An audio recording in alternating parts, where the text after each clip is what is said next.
So I read through your paper, but I think probably the best thing is that, maybe you can maybe just, summarize, just briefly, like, what you think are like for you the most, important take-home messages to kind of focus us, and then I can give some feedback or any idea you have of how you want to do this.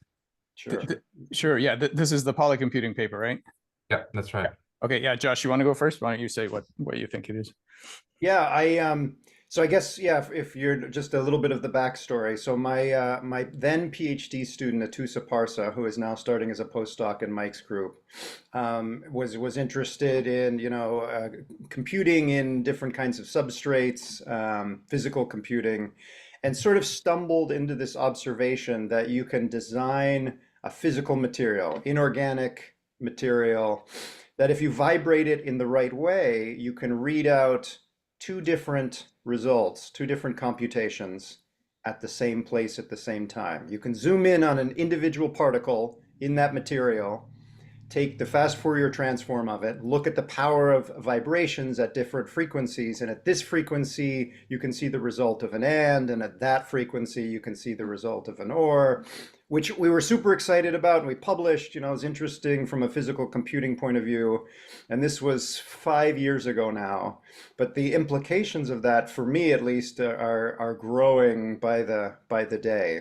The fact that these things are not as separable as we thought, that it matters how you observe the material. You can have two different observers observing the same object at the same time and see two different results, led me and Mike and myself to really think differently about what it means to compute and possibly what it means to be alive. So I'll leave things there and hand over the baton to Mike.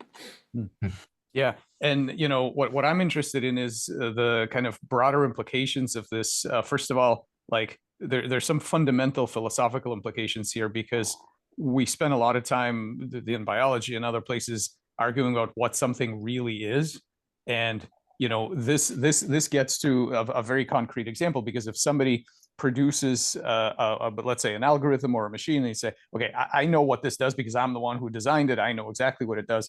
Well, it turns out that yeah, you may have designed it and you may have a model of what it does, but it's entirely possible that someone else from a different observer from a different perspective, whether it's vibrational or some other, is seeing something completely different. And this idea of arguing about what it really is, I think, is mistaken. And in biology, I think one really useful and interesting way to think about the biology is that it's in any body there are a variety of levels and subsystems, all of which are observing each other and seeing different computations happening, and so that all of these things are overloaded in that sense, and that they're not just doing one thing, because nobody knows what it's really doing, and there isn't anything that it's really doing. It's just what can every subsystem squeeze out of the signals that it's getting in terms of some kind of computational model.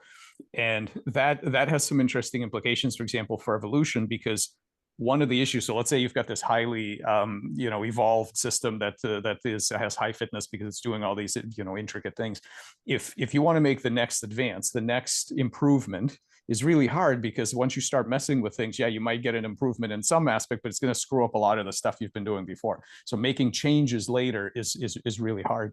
But what if, in addition to making changes in the system, what if you leave the system in place, and instead what you're evolving is your ability to interpret what's already going on, right? You're making advancement and improvements on the observer end, such that without changing the system, without running that risk of screwing up all the other things, I can I can become better at interpreting the things that are going on, almost like a reservoir, right? The reservoir is what it is, it does what it does. I'm going to be better at interpreting it, and therefore I can reap benefits without screwing up what all the other observers had evolved to take advantage of, right? So there are aspects like this that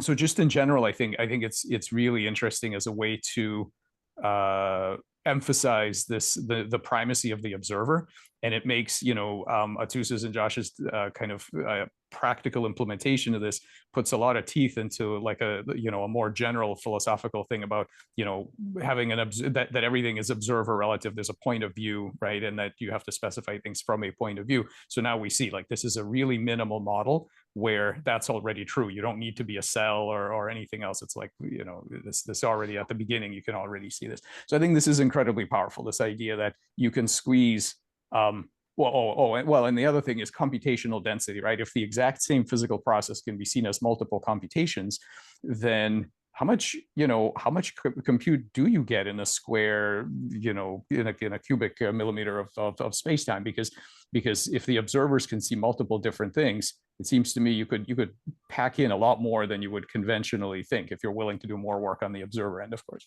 So anyway, that's what that's what I like about it. I like the biological implications. I like the observer primacy and so on. Okay, yeah, sounds good. So if it's okay with you, I'll highlight a few things that I'm in agreement with and that I also like, and then we can talk a little bit about maybe some concerns I have about I guess the philosophy mostly. So I wanted to say also, I think there's many connections to your work on eruption theory and enactivism. Right. I'd love to explore those connections. Yeah, for sure. So that's I think that the second part of what I'm going to say is going to get us into like a nice discussion to see, can we come to a agreement, or if we don't agree, what are the sticking points, and like, what can we kind of clarify what they are and what they entail and so on. I think we can have a nice discussion about that. Yep. Great. So let me just start with this multiple using of systems. I really like that idea, and I think it, even on the side of the technology, because we're emphasizing here the biology a little bit, but even on the side of the technology, there's a sense where technology's use is open-ended. I think there's a kind of general sense that, especially when it comes to traditional technologies, maybe less so nowadays, but traditional technologies, think how many uses wood has as a material, right? And you can give someone, something made out of a traditional material, and they might, adapt it to some way. Like recently we were seeing some ruins on a trip in Spain, and basically, all through the history, you see that people were repurposing, what the previous societies were building, like the Romans recycled the Greeks, and like vice versa, so you have like suddenly, a head of a statue as a brick, just to give one example. But so this happens all the time, but it has happened less recently with computational technology. So it's become more difficult to say, hey, I'm going to use the screen that's here on my desk to do something else, like become a brick in a house or something like that. They're very specific functional design and even purposely sealed off from this kind of multiple usage, right? That's the kind of marketing strategy to some extent. So to going against that and saying, no, what we really want is systems that allow this multiple using. I think it's a little bit like the artificial life idea of living technology. And I think so it's a good direction to be conscious about, saying that we're closing off spaces rather than opening them. And we could more consciously, try to design systems such that they allow for multiple uses. So totally all, on the same page there. And also, about the importance of observers, obviously, right? So the question, what is an observer? I think we can try to get a little bit more deeper into that. But, the fact that they matter and that their perspective matters, of course, I'm also fully on board with. And I get a sense that, what's one of like the big novelties of what you're saying has to do with this multiscalar hierarchy, right? So, there's a lot of people are saying, reductionism doesn't work, because of complexity, and especially in biological systems, where the same is true of technology. But then no further implications follow from that somehow. It just sits there, but it seems like, everything else just stays the same, But I feel like if you're taking non-reduction seriously, things should change in practice and in principle and so on. And I see your framework as one attempt to work out, what does it mean to take non-reductionism seriously? And what does it mean then when you have different scales, about how those scales should relate to each other, right? For example, how does a multicellular organism relate to its cells, or the cells inside the body to the whole organism? These kinds of things. So again, I feel there's a very natural fit with the eruption theory framework, where also, the idea is to take non-reductionism seriously and then ask questions about, now that we've done this step, what does it mean for the communication between the different, semi-independent regions of phenomena that we can put into contact with each other? So that's like, I think that's, we're in the same, trend, this broad stream of let's take non-reduction seriously. And that implies some kind of ambiguity, that implies multiplicity, that implies diversity, maybe diversifying of ontologies even. And so all of that, we're in the same frame of reference. So now let me just highlight one thing where, we can go a little bit more deeply so I can get a sense for your commitments. And that is that for my current point of view, it's a little bit too much on the constructivist side. And personally, I was on that side for a long time of my career. Especially if you look at the early work of Maturana and Varela, it's radically constructivist, right? It's just observers' point of views. But I feel like if we do that too much, we lose a little bit the grip on the science and like the materiality and like it's a slightly slippery slope to say. The work is all done by the observer, but then we basically treat the observer as just something that is just relative, like intentional standstill, like, it's just a convenient adoption of a frame of reference to talk about observers, but we don't really commit to the extra step of saying that these have some, autonomous being or efficacy that they can make a difference. And so I see that going through a little bit in your paper, where sometimes it sounds like you want to say that the polycomputing itself makes a difference in the system.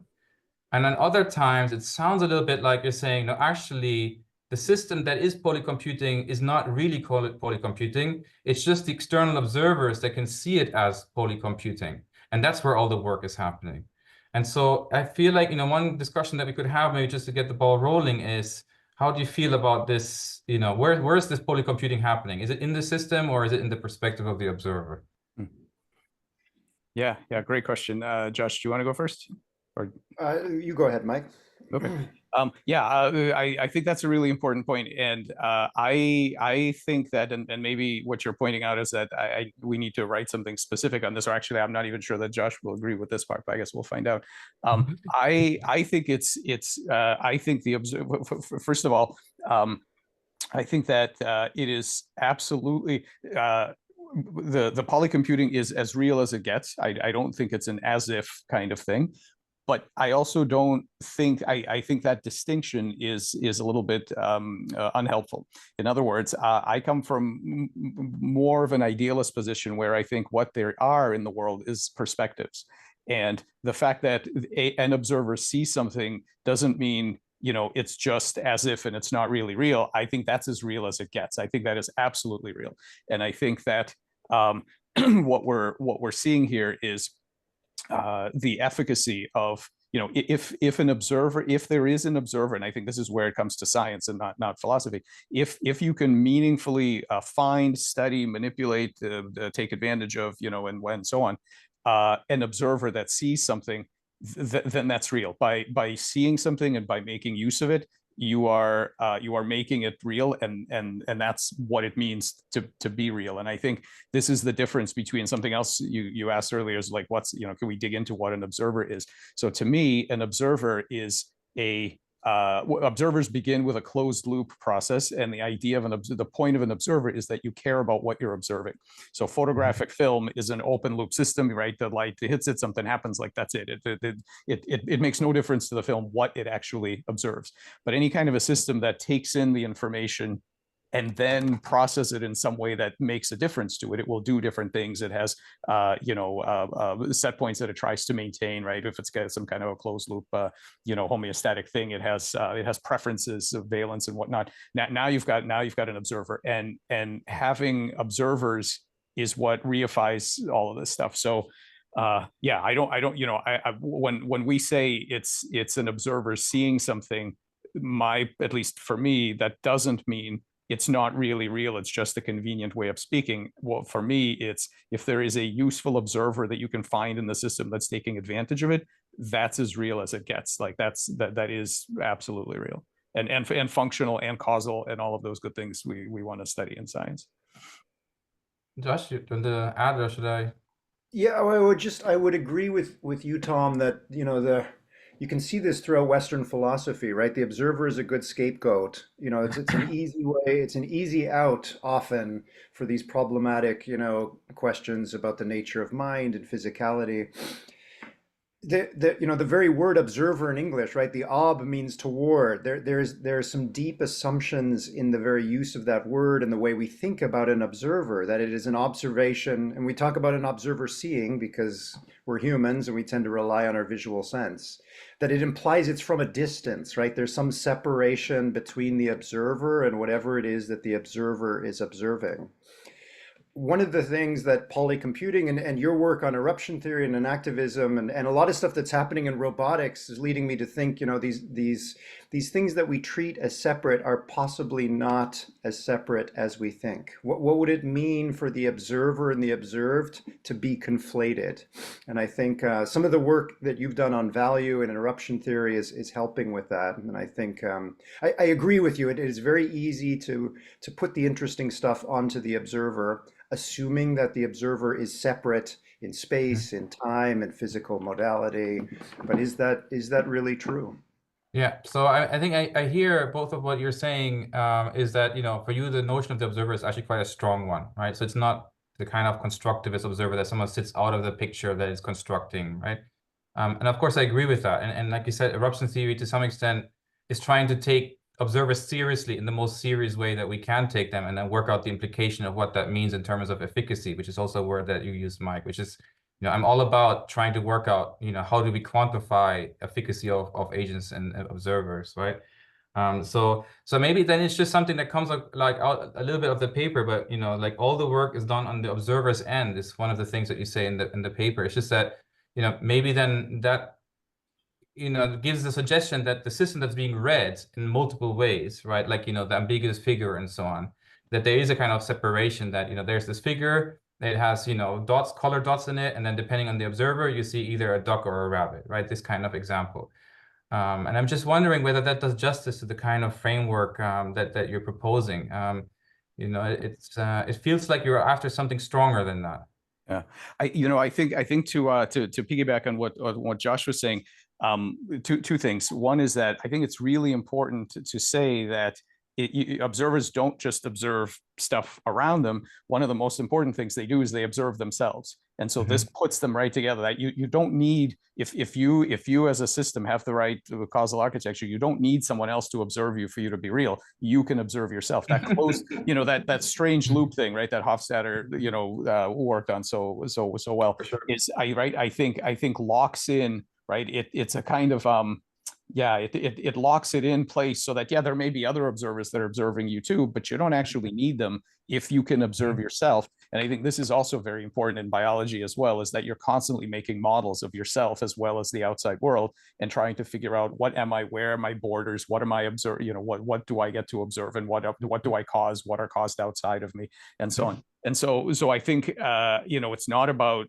putting it off and seeing something at a distance. You have to maybe first, I'm actually not sure what really comes first, the observation of the outside world. And then you say, wait a minute, I can also observe myself.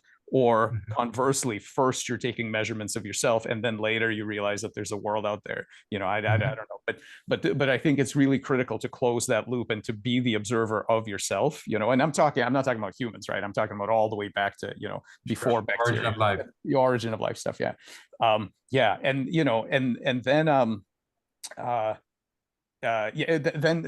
the other point is this, like, definitely the scientific program is not to take all the difficult stuff and say, well, it's in the observer somewhere. What it's doing is shifting the research attention onto the observer. So now you've got all the hard work to do, is to say, okay, so what are the processes? Is it active inference? Is it, what's the observer actually doing that makes all this possible? How does the self-referential loop work and all of this? Like, I think this is never about putting all the difficult questions, sort of off into philosophy land. All it is shifting the effort and saying, there's the system itself, but don't forget to study the observer. And the strongest version of this view, and I'm not sure I go that far, but maybe, is that as we think about what it is that proliferates differentially through the universe, right? Is it genes? Is it information? Is it like what it's the unit? One could think that maybe what you're really looking at is different perspectives, right? Different possible observers. And I think this gets to, and I don't know like really enough to speak about it strongly, but I think this gets to like Wolfram's Rulliad and so on, is the space of possible observers, and how do they interact, and how do they change? I mean, that's what I'm really interested in too in biology. You start as a single cell observing things in physiological and metabolic space, and before you know it, you're this other thing that is now observing states in anatomical morphospace, which didn't exist to you, before you joined up, right? So the growth of these observers as their cognitive light cone increases, as it projects into new spaces, like I think that's where a lot of the hard work now goes, is to say, how do they change, and where do they come from? Yeah, no, I hear that. I'm still a little bit hesitant to go further than the origin of life, but I guess you're familiar with maybe Lee Smolin's work on this. So, it's like the universe basically consists of, a network of observer perspectives, and that, and then he tries to build up everything from there. I think just like, one little, warning on the side, just to, give you some context of why someone might be concerned with, polycomputing and, putting the observer in this way, is that, and I think I just touched on this briefly the last time we talked, Mike, that there is a kind of history in the philosophy of cognitive science where this kind of polycomputing and the fact that it depends on an observer's mapping of a subset of possible variables to a particular function was used as an argument against intrinsic computation, right? So in the sense that, depending on my interest, if I know how to map things, then I can do, if I have a large enough system of particles just randomly bouncing around, I can, take any possible subset, and, and I can get any possible function out of that system. But yeah, and all the work is done on the side of the observer. I need to create the mapping, I need to track the particles, I need to interpret them and so on. But that basically then means that all of the computation done by the system is completely observer dependent, and it's hard to then argue that there's something intrinsic going on in the observer. I mean, in the system being observed. I mean, do right? we So need?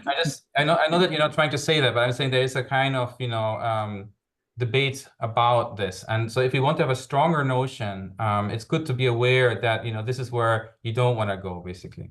Well, let me poke around in that a little bit and understand what the risk is, because if we add to this the fact that everything you just said, but also the system itself is interpreting itself, so it is also an observer of itself, and it has its own picture of what it's doing.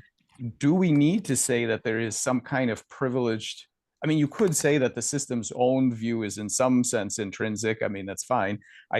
What do we, can you unpack a little bit? What do we gain or lose by trying to say that there is an intrinsic? I mean, given that I've stipulated that the system itself is observing, it's not just about external things, right? But given that, what do we gain or lose with this intrinsic idea? Well, I'm not an expert in that area, but intrinsic for me, I think is that they want to have a grounding for something like representational content, for example, right? So that the computation is about something. And if you don't have any way of arguing why the computation is an intrinsic property of the system, then you basically can't get off the ground of saying, why do observers care about anything at all, right? But that's kind of where they're going, right? They want to have an intrinsic notion of computation in order to solve the problem of the symbol grounding, basically. I see. But I think that's okay, and you can correct me if I'm wrong, but I think that's only an issue if you insist that there's one real story underneath. If you can do symbol grounding if you're willing to say whose symbol, right? So the system itself will have its own symbol grounding. Some other observer observing it will have a different symbol grounding. I mean, I can see it's a problem if you insist that there has to be one right answer to this. But I'm not trying to throw away, like I absolutely think there's representation and symbol grounding. I just think it's all relative to, first you specify an observer, and then you do the good science of saying, right, so how does that observer ground its symbols?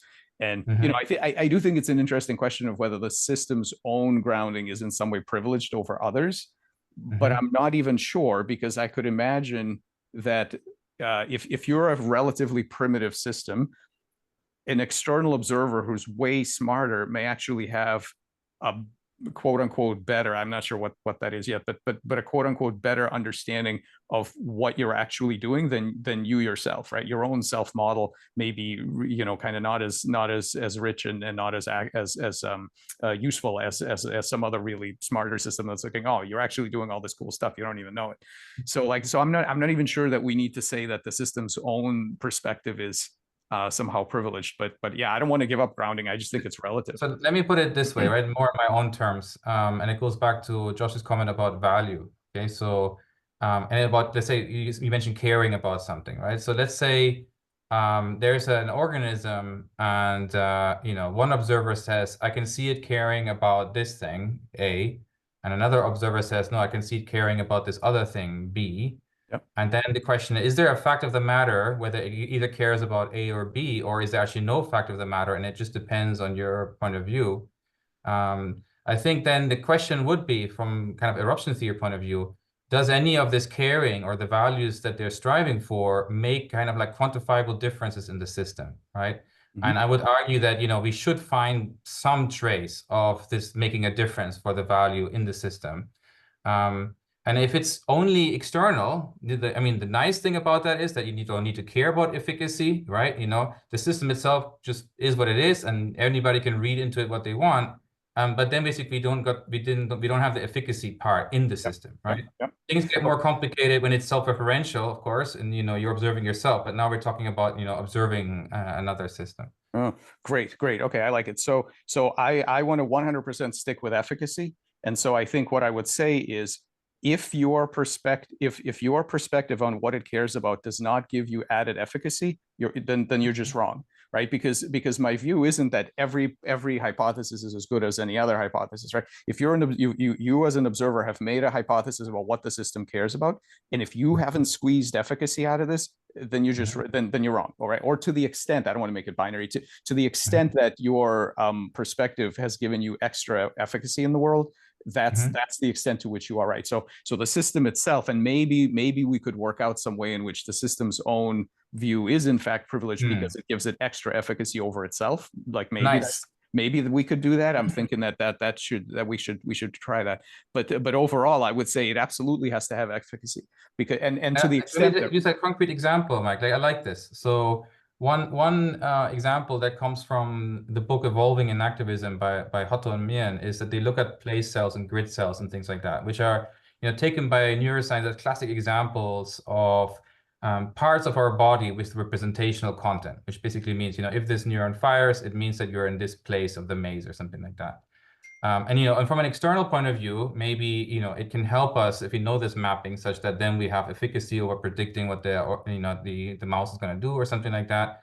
But if we zoom into this particular neuron and then describe its activity, we might end up with the usual spiking firing model, in which we look at the flows of chemistry, you know, across the membrane and like the building up of potential and things like that. And then we can ask the question now, given that I know that, you know, it being active means, you know, is about, you know, there's a content here, a particular location in the maze, does that change anything about what I can say about the activity of this neuron? Or, you know, is it completely exhaustively described by, let's say, the biochemistry of and the electricity that's happening here? What would your take on this be?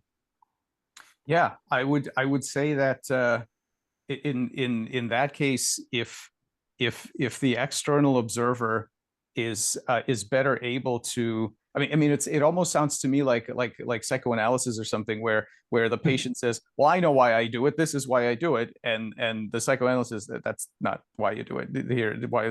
Here's why you really do it. And then you get to find out, right? Because if you take that perspective and you say, oh, wow, that has really given me a lot more efficacy in life, then there's something to this, right? Then I just want to take really seriously this idea that the way you know how good your perspective is by how much efficacy, you know, you can exert. And the only thing I'm not sure, you know, whether, like, because it's over yourself plus over even the boundary of the self, I think, is to some extent observer dependent. So maybe it's efficacy over your environment. I don't know, but I bet, and I like that example with the maze and so on, because I bet we can, somebody like Gio Pazzulo or Carla or somebody could probably quantify this and just Yep. right. Yeah. Yeah. So here's my thinking. Okay, so this is a good example to also introduce a little bit about eruption theory, right? So if we take the biochemist perspective and we just, take quantitative measurements of everything around, the neuron, so we can get the most precise recording that we could possibly get. But in all of that description, we don't say anything about the semantic relationship of the cell and its environment. So to the extent that we want to argue that the semantic content of being a place cell, for example, of being corresponding to a particular location orientation makes a difference in the brain, but yet that kind of aboutness, the semantic content of it, is not contained in the perspective given to us by biochemistry, that means there must be things happening that escape our ways of describing it in those terms. So efficacy in that sense would basically be somehow the counter efficacy. Basically, this efficacy is not enough to say everything, and there will be a noise term or something left over, which basically will be corresponding to the efficacy that we would then have to attribute to something else, like, the fact that it's about something rather than just pure biochemistry. That would be kind of like, an eruption theory applied to a neuron. Yeah. This is also all predicated on the assumption that the rat is in one place at one time.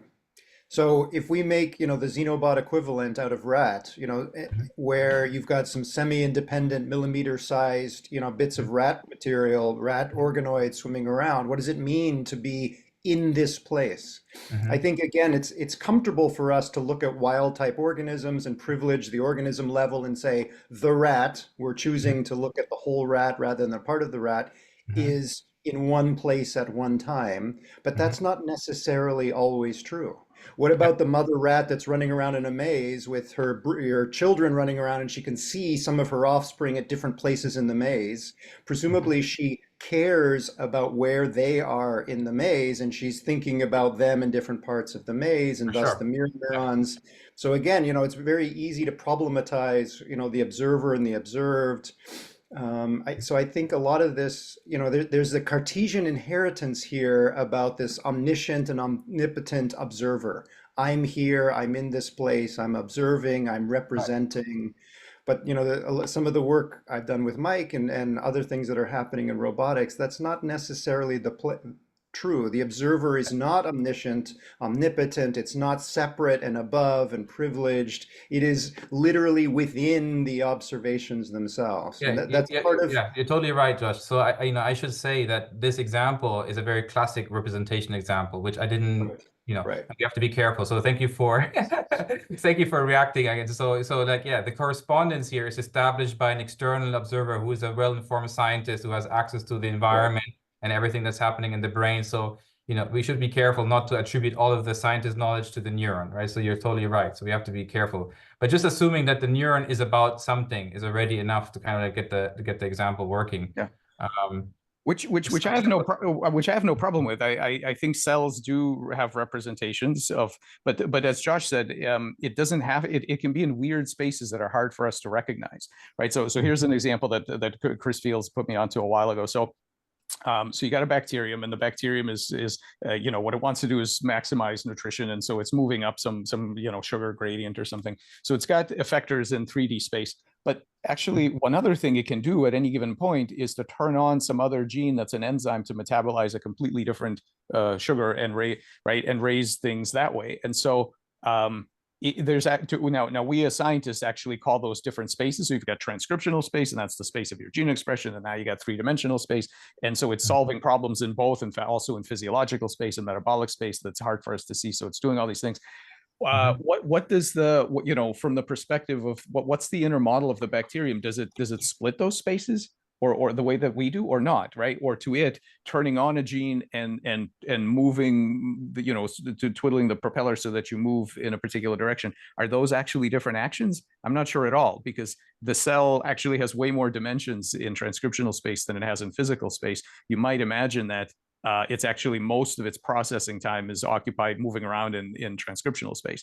So I think, how does and does that make those spaces less real? The ones that we see, or conversely, is our perspective somehow better than what the bacteriaceae. I don't know, but I definitely do think that single cells represent, and when they join into brains or embryos, never mind the neurons, but just like cells in the embryo, I think the science that we need to do is to understand the scaling of these representations. So when you're a single cell and you're really good about thinking about transcriptional space and navigating physiological space, how do you pivot those competencies to now navigate anatomical space when you're faced with those kinds of puzzles? So, I think we can have a whole nother, chat about representations and, the pros and cons of them. But I think we can at least agree that, biological systems are directed towards goals and, and they do regulation and so on. And, so there's something happening here that it needs an account. And I guess just coming quickly back to Josh's point, and then we'll also say a little bit about, how all these extra dimensions and so on. Josh mentioned about the mother and the pups moving around together, and from my point of view of the story that we were telling, that if you care about something or a part of your body cares about something, then that will basically give a remainder that can't be reduced to the efficacy that you get from a biochemical account, for example. And basically this is a kind of proportional thing. So if there are more things that you care about, including not just yourself but your pups, there will be correspondingly more complex, non-predictable things happening if you just adopt a purely reductionist lens. That would be the prediction. And it's still preliminary. But we just submitted a paper earlier today where we show that in the EEG hyperscanning, it's possible that something like this is happening, in the sense that when the co-regulation between two people increases, the interbrain synchrony goes down. And that's kind of unexpected. Most people think it should always go up. But actually, if you think about it, when I'm regulating actions, not just with respect to my own interests, but also by taking into account what the other person is doing and what their interests be, it increases, significantly the complexity of the things that I need to care about. And that basically then means that, there's more remainder of things making a difference that are not just biochemical things. And therefore, if you want, and the noise term gets bigger, which means like less opportunity for interbrain synchrony. And I think the same is true for things happening within the organism. So if the cell has to coordinate all of these different aspects, the more things it has to care about, the more noisy it will be, basically. Where noisy doesn't mean that it's actually just noise. It's just that if you adopt the quantitative lens of the biochemist and say, what is it that I can measure here in terms of voltage or in terms of chemical concentrations and so on? Well, what you're not measuring is, does this system care about what's written in its, in its genes, or what's happening in this other system, or what's happening at the whole cell level. And so to the extent that we're realist about those other processes making a difference, well, we just have to accept that that will mean that our limited perspective will always have a remainder of efficacy that's coming from somewhere else, and which will not be intelligible from within the narrow point of view. Yeah, I'm 100% on board with that, and I would even, I would push it in this direction. It's if you zoom in to the biochemical, sort of molecular perspective, it looks like a remainder. It looks like, as you said, noise and stuff that you weren't expecting. But if you push out in terms of scale and time, especially, then I think what we can say is that instead of a we were pretty good at predicting all these things, but then there's this like noise term. I think the noise term overwhelms the rest of it. I think that right as you get further in time, it becomes the majority of the thing. And like here's a dumb here's a dumb example. Let's say there's a chess game going on, and you take a molecular reductionist view of it, and you sort of specify where all the atoms went during this chess game, right? In the local, in the local view, you're not exactly wrong. I mean, it is kind of what happened. But where you see the impoverishment of that view is when it's time to play the next chess game. You've learned absolutely nothing about what to do next. And so on the local scale, I mean, yeah, that's where all the atoms went, and you have a perfectly coherent story about what happened. But now comes the future, and now it's time. What benefit was this view to? It was of zero benefit, actually.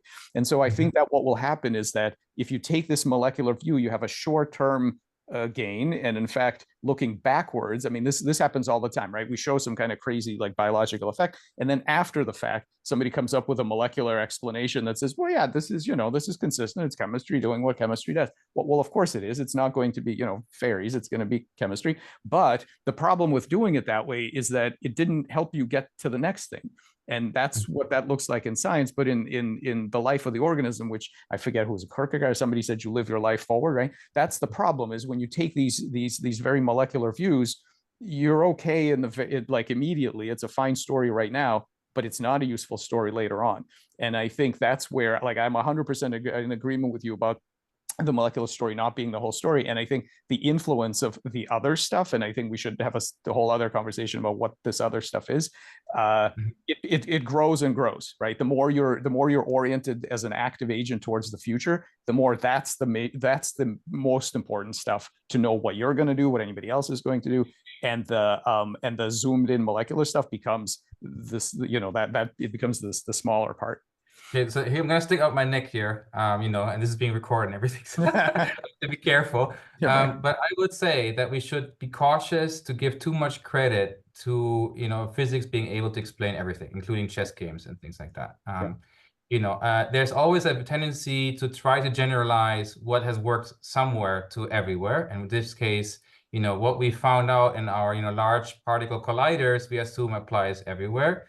And, the first approximation, that's the best bet, that makes sense. But, we should keep an open mind that, life is so weird, really so weird compared to non-life, that things might be a little bit more noisy, when it comes to organic matter than what we're used to in particle accelerators and elsewhere.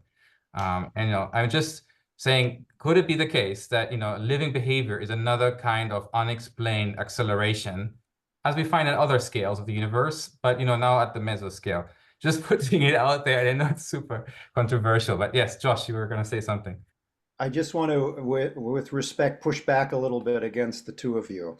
So this noise term and efficacy, right? So we choose the biochemical level, we choose the mechanical level, we choose the thermal level, the optical level. We're trying, make predictions into the future from this material, and we can't. It's a noise term we give up. I would say the AI comes in and says, wait a second, you human observers, give me this noise term. You can't, you're not a good enough observer. Let me have a go at the noise term. I just want to share a quick anecdote. When I was a postdoc working with Hod Lipson at Cornell, we were developing some AI that could take raw data and generate equations. And we were working with some geneticists that were doing some gene regulatory network stuff. And our AI kept generating, equations that made sense to them. They said, "Oh, this is amazing. This is exactly what we derive, our field derived decades ago about genetic behavior and all the rest." But then there was this noise term that they couldn't explain. They said, "No, that doesn't make sense." And so, Hod would keep putting me back on the computer to find the bug in the AI about why it was, not being able to make sense. And I kept coming back to Hod in the genesis saying, I don't know, it just keeps hitting on this noise term and these weird, very nonlinear terms. And after a while, the genesis said, "Oh, wait a second, we've been looking at this noise term from your AI, and actually we hadn't thought about it, but actually it makes sense." And this to me was one of the great success stories, is the AI stumbled across something that was very non-intuitive, but actually was efficacious, was able to make predictions where the humans couldn't. So I want us to be careful, if we say, oh, there's a noise term, maybe we should look for things other than biochemical or purely, physical mechanisms at work. We as humans, we're not very good observers. We're not very good at making predictions from physical phenomenon, but we are no longer the only ones that can try and make long-term predictions from physical phenomenon. So I think we should let AI have a go at things before we move on to non-physical explanations of things. Yeah. But just quickly, noise is efficacious, right? I completely agree. It's not observer relative. I want, the fact that it's there makes a difference to the system. It would be, if it wasn't there, it would operate in a different way. So totally on board with that. Yeah. So Josh, I take your point. Is it possible that the reason that the AI and you know, as you know, I'm completely on board with letting other you know, cognitive systems take a crack at all of this stuff. Is it possible that the reason that the AI was able to do a better job of understanding this noise storm is precisely because it did what we find hard to do, which is to find that global large scale pattern that is not apparent from the details, right? Like if we got better at visualizing, right? I mean, there's a whole field of trying to understand what the heck does it actually see, right? When it does these things. I mean, maybe that's exactly what it's doing. Is precisely that. It's latching onto this, you know, the stuff that is not apparent from the details and this global gestalt. It could very well be the case. I think it's just we have to resist the temptation to say it's not possible, right? It's not possible. It might not be possible for us, but for other observers and other actors, it may be possible. Predicting long-term human behavior from purely, you know, molecular mechanics, very difficult for us to do, for us, but for someone or something else, perhaps not. Total agreement. I just think that it might get, and this is a, you know, an empirical prediction. I think to the extent that any system can do that, it is actually getting good at what the science is supposed to be, which is to go beyond the low level description. My guess is I was going to say the same thing. Yep. Yeah. It already needs to be somehow multiscalar and have access to all the different levels they're interacting and so on. That would be my feeling too.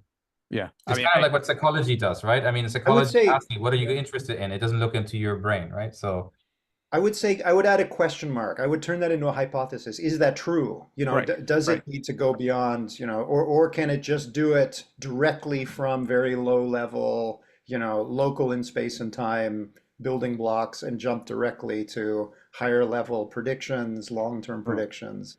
I don't know. I would use your own paper to argue against you, Josh. Okay, go for it. Once you accept non-reductionism in the sense that you have multiple realizability, for example, and the only way in which you have different levels interfacing is through like indirect deformations of their state space and so on, but there could be many different ways in which why it was deformed and it's not accessible at that level, like what exactly happening, right? So I'm the cell producing this stuff and suddenly like, you know, all my gradients are changing. I have no idea what's going on. To then say, you know, now from this, try to work out what the multicellular organism is doing. You know, is it playing chess or playing football or whatever? I think it's going to be very hard. And for principal reasons, which are exactly the ones of polycomputing and so on that you're outlining in your paper. So, you know, that's taking non-reduction seriously. I think that it basically means that they're going to be in principle, not just in practice, in principle limitations to stay to one scale only and then derive the rest. And it has to do with the fact that you know, these different layers or levels are autonomous to some extent. You know, it's about closure, as Mike said, right? So once you accept that some things are closed on themselves, well, then that basically means that you can't like, you know, just treat them as another component on the same level. And so that kind of interface then becomes a little bit complicated. Actually, it brings me to one point in your paper where you say this deformation forces, you know, the lower level to change its behavior. I'm not sure whether that terminology is precise enough. I would say that there's always a way of, you know, interpreting things in a lower level that doesn't exactly work in the way that the higher level wanted it. And this indirection basically that means, in terms of predictability, for example, that there will be in principle limits of what can be predicted. And in fact, you know, yes, and Josh, this leads me to what you said about turning it into a prediction, and let's see if that's true. So the flip side of that is, if this is true, then the implication is to make better AIs that are better able to do this, we should in fact facilitate them to look beyond the details. Now, how would you do that? Here's one idea. One major distinction, I think, between the one example we have, which is living things that do this, and the current AIs, is that living things are always resource constrained. So the AIs, for now anyway, have all the energy they want. They pretty much have all the time they want, right? Life is under pressure from the word go, under incredible pressure to coarse grain. Right? If you're going to be, you know, a Laplacian demon, you'll be dead in no time. You can't track microstates. You have to coarse grain. So my prediction would be, so here's my empirical prediction. If we make systems that are designed from the beginning as mortal computationals, in the sense of they are at risk, they're limited for energy. We will force them, and obviously we don't know exactly how to do this, but we will force them to get better at doing the kind of global view that abstracts from the details, and they will get better at understanding what the noise is about. That's my prediction. Interesting. Yeah, well, for sure. I think, given that we now have this AI as, as assistive technology for analyzing data, I think it's going to be much easier for us to work with noise, and unobservables. This is just another general point, but, physics, for example, is so used to working with unobservables. It's just like, daily business. But when it comes to cognitive science, we still seem to insist that everything that is efficacious must also be directly observable, whether it's your own mental states through introspection or something that I can measure under the microscope or with the brain imaging or something like that. But, and if I can't, quantify it or observe it, then, that's already then magic. And then, that's no longer science. I think that we need to be a little bit careful, because I think there could be a lot of things going on that are not directly observable, but they are efficacious. And then we need to think about how would they appear to us, right? They will appear to us through the observables, obviously, but they will not really make sense in terms of those observables, because they're coming from other sources of activity. And, I just say that the natural sciences in general are a really good model for how to work with those kinds of systems. And, we should just try it out in terms of explaining behavior and so on. I think, that, and then that has been very hard, because, if you already have 80 billion neurons, even the observables are too much for us. Now try to add like unobservables to that, it's just too complicated. But as we're scaling up these systems, they don't care about whether it's observable or not observable. What they're interested in is the patterns, of efficacy, of the activity. And so it's not surprising that the AI came up with, hey, here's this noise term, by the way, have you noticed, So I think that's really cool. I think we'll see more of that in the future.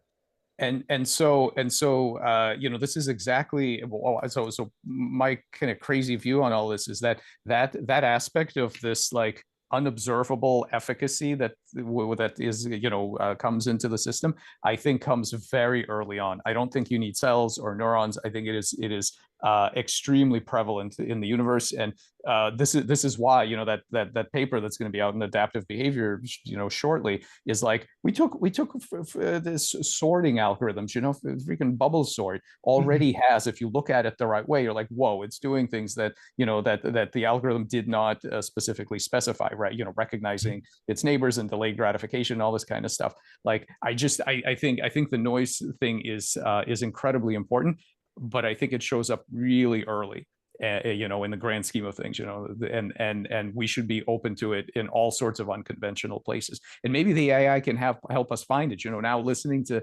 you guys talk about this now, I'm thinking that, we looked at that sorting algorithm, we found, a couple things that it's doing, but we're not that smart. Like, we should be using AI to look at it, and it might find 7 other things that it's doing, that maybe actually we can deploy AI tools exactly for this, because they're going to have different cognitive biases than we do, and they may find other things going on that we're just not seeing. Yeah, and I think, it's just an interesting shift of perspective that, if you're looking for observables, the noises are just annoyance. Maybe it means that, it ruined your experiment. Maybe you can't publish it and so on. But actually, now it seems like maybe that's where all the interesting stuff is happening, right? So then just turning this around and saying, what's the relative quantity of predictability I have at each point in time in my system? And is that changing the predictability over time? Those moments where suddenly I'm losing grip of the system and I can no longer, well predict what's happening, are probably moments when you're going to have lots of biological regulation, values making a difference, maybe a new goal is enacted, whatever it might be. Those are like the really crucial kind of moments. And to some extent, we already know that, right? If you have gate transitions, there's kind of like, moments of turbulence in between the stable patterns and so on. So, dynamical systems theory has already kind of struggled with it. Like, how do I change from one stable behavior to another? And, I think that's the kind of work that's been really hard to do formally. But if you do it with machine learning or statistically, things should get easier. Yeah, absolutely. And I think we found a few of those things. Like you were saying, dynamical systems theory has been helpful, and attractors tend to map onto different behaviors, and there's transients. But again, there's a lot of work that says that's just the tip of the iceberg. Those are the intuitive things. I would Exactly. point to some of Eduardo Izquierdo's work. Mhm. He dropped artificial brains into two different robot bodies, and it looked at the beginning like that brain would fall into two separate attractors, which represented good gaits or good behaviors for those two different bodies.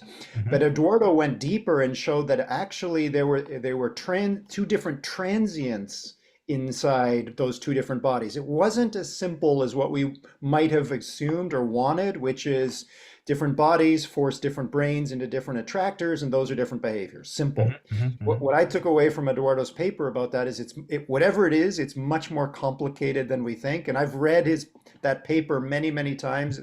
I can barely wrap my mind around it, right? And to me, that's just yet one more, indicator that the answer is much more complicated. That we want AI. We need help in looking for these unobservables. We need AI to help us find new agents. What